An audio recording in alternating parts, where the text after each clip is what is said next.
Justin and I had been together for 10 years, married for 6. I'd been with him for my whole adult life. We'd been dating since I was 17 and he was 18. I always thought he was my soulmate, the man I wanted to grow old with. It turns out, I was wrong. I was devastated when I found out. Yes, Justin had been staying out later than usual. And his explanations were usually flimsy at best. I'm not stupid. I had my suspicions. But I think I just really didn't want to come to terms with the fact that my husband was seeing another woman. Honestly, I might have gone years without discovering the truth. But Justin got sloppy. Welcome home, honey. Fun night out with the guys after work again? Uh-huh, Justin grumbled, brushing past me. I made dinner if you're hungry. Beef tips and rice. I know it's one of your favorites. Ate at the bar. I'm going to bed, he muttered, steadying himself against the wall before woozily clomping up the stairs. My heart sank.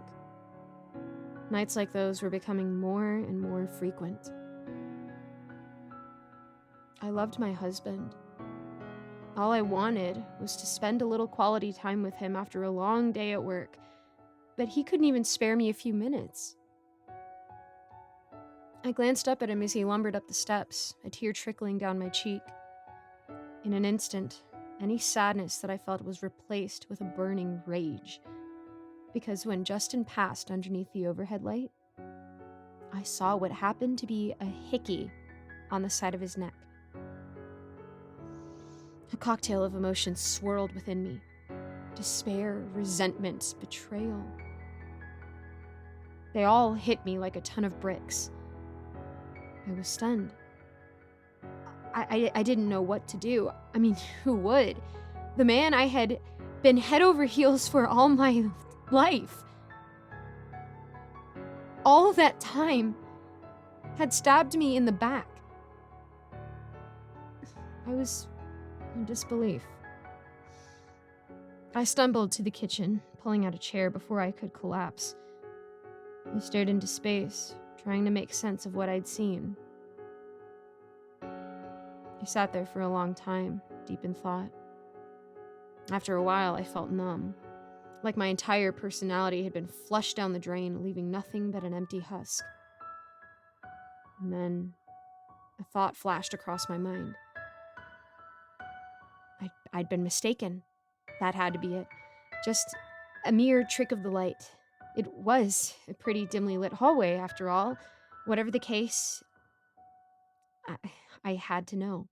I tiptoed upstairs, abandoning my dinner. I crept up to our room as quiet as a church mouse before lightly pushing open the bedroom door. Justin was fast asleep. I didn't waste any time. I rushed across the room, careful to avoid any squeaky floorboards, and I inspected Justin's neck. His snores grew louder as I approached. He was always a heavy sleeper.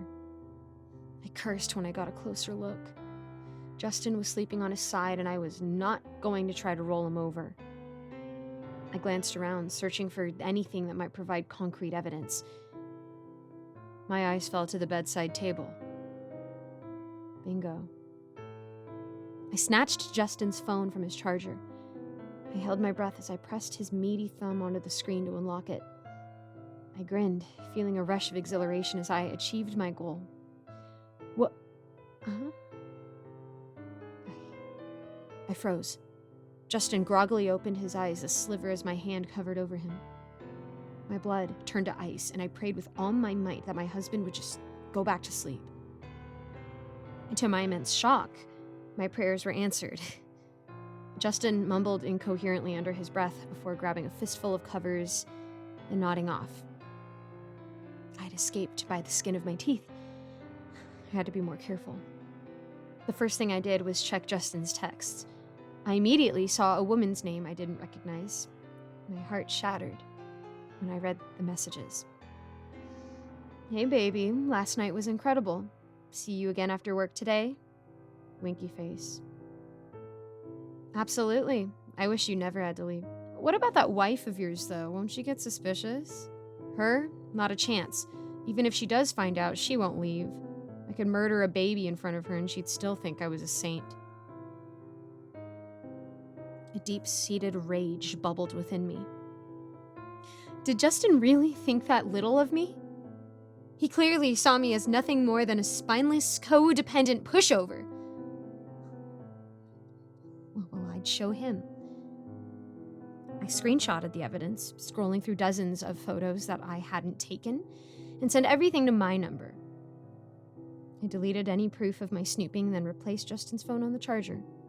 I stormed out of the room, grabbing my keys as I went. I made it halfway across the living room when the realization hit me. I had nowhere to go. All my family lived 7 hours away.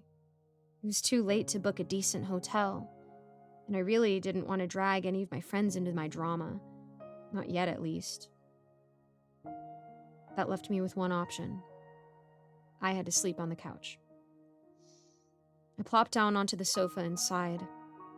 I didn't want to have to confront it, but I knew what I had to do. In the morning, I was going to find a lawyer and start the divorce process. The thought alone was enough to break me. No matter how hard I tried, I couldn't hold back my tears any longer. I cried like a baby, silently sobbing into a scratchy pillow for what must have been hours. My eyes were puffy by the time I was done. I couldn't fathom falling asleep in a state like that, but I must have at some point, because the next thing I remember, sunlight was flooding through the blinds. Morning, babe. How are you? The rest of the sentence caught in my throat. That was right. Justin and I were about to be over. I grabbed my phone from the coffee table, tears stinging at the corners of my vision. I opened up the text I'd send myself as proof that the past 12 hours hadn't been some twisted nightmare. But the messages were gone. My eyes grew wide as I stared at the screen. That couldn't be right. They'd been there clear as day the night before. Something wasn't adding up. I suddenly paused, bolting upright. Was that breakfast? The tantalizing aroma of eggs and bacon wafted around the corner from the kitchen. My brows furrowed. Justin never cooked. My breathing was shallow as I tentatively shuffled towards the kitchen. Curiosity gnawed at me like a piranha. I apprehensively peeked around the corner, unsure of what I would find. To my shock, there was my husband, humming a little tune while flipping pancakes. I rubbed my eyes. Was I seeing things? Surely I was delusional from a lack of sleep. That had to have been it. Then, Justin turned, his icy blue eyes locking onto mine. Morning, princess. I hope you're hungry. I saw you sleeping on the couch and I thought you might not be feeling well, so I decided to make you a hot meal to help you feel better. My heart skipped a beat. Was this really my husband? It looked like him. It sounded like him too. Still, I was weary. Yeah. Just feeling a little under the weather is all. Are you feeling okay? You're acting different. Never been better. Honestly, I think I've really turned a new leaf, he said, placing a steaming plate before me. The old Justin is kaput. From now on, I swear I'm going to be the best husband I can be. Our gazes connected, and I searched his expression for answers. He seemed genuine. If this was an act, it was a good one. Well, thanks, babe. That really makes me happy to hear. Justin beamed at me, the warmth of his smile seeping into my heart. It had been years since he looked at me like that. Well, get used to it, because I'm keeping my word. I love you, Lydia. I wanted to be suspicious. I wanted to remain silent. I wanted to keep my guard up. But how could I? All I needed was love and attention, and I was finally getting it. For the first time in a long time. It felt like my husband actually cared. I love you too, Justin, I muttered before digging into my meal.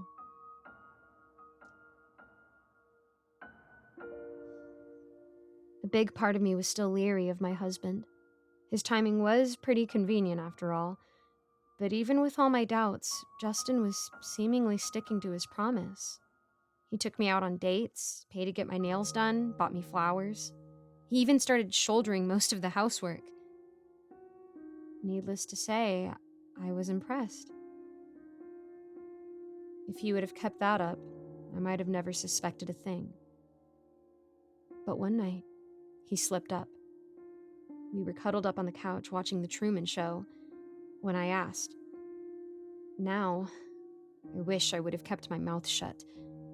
Yes, my love? Justin asked, his eyes still glued to the screen. If someone close to you was an imposter, like a perfect replica except for a few tiny changes, do you think you'd notice? Justin tensed up, his eyes wide as he slowly turned to face me. A blank stare had overtaken his expression.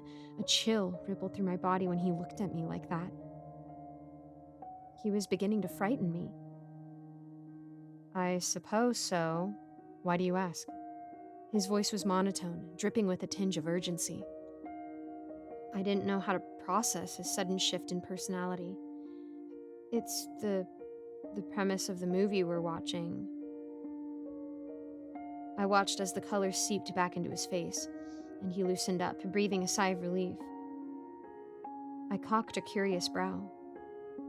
Why was he acting so strange? That makes sense. We sat there in uncomfortable silence, shifting our attention back to the TV screen. After a few more tense moments, I couldn't take it anymore. I've got to use the restroom and charge my phone. I'll be right back. No need to pause the movie for me. Justin nodded before grinning up at me. His smile. Had his teeth always been that straight?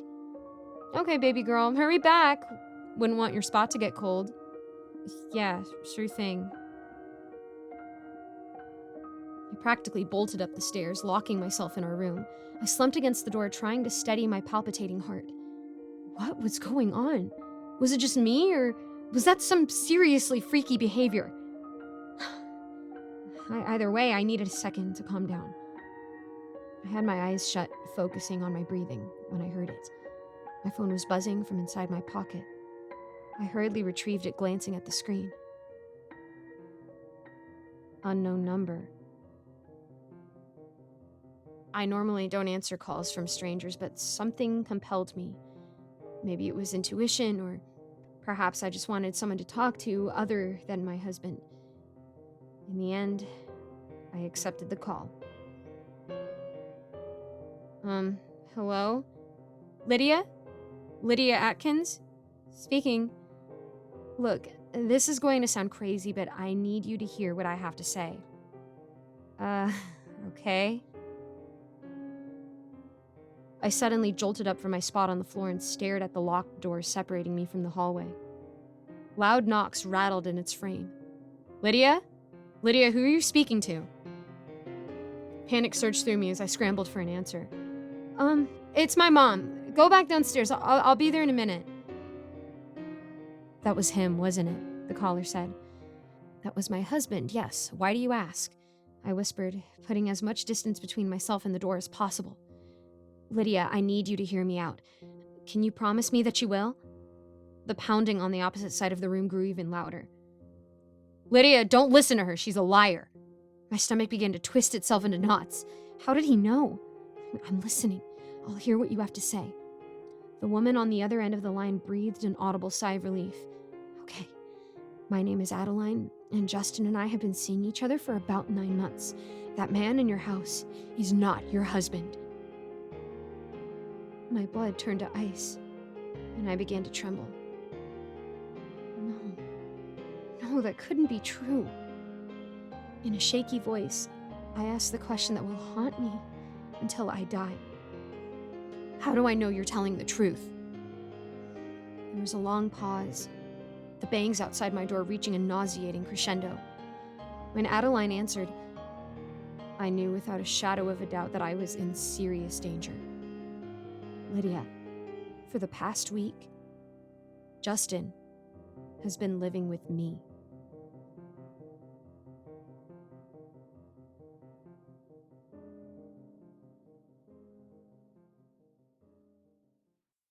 Thanks so much for listening, guys. A quick shout out to my patrons. Kevin Kess, Sabiel Eclipse, 055555, Cormac Wells, Amara, Matthew Steiner, Cupcake Hips, Alonzo, Mr. Sankofa, Michael Milburn, Kozak, Icy Narrates, Jesse Hartley, Eric Cifuentes, Andreas Anderson London, Lawrence Wallen, Geek Sanctuary, Melissa Perez, and this guy. That is someone's actual username. I love that. Thanks again so much for watching, guys. If there's anything you would like me to pray for, I would love to know how I can be praying for you. I hope you have a nice day, and I'll see you in the next video.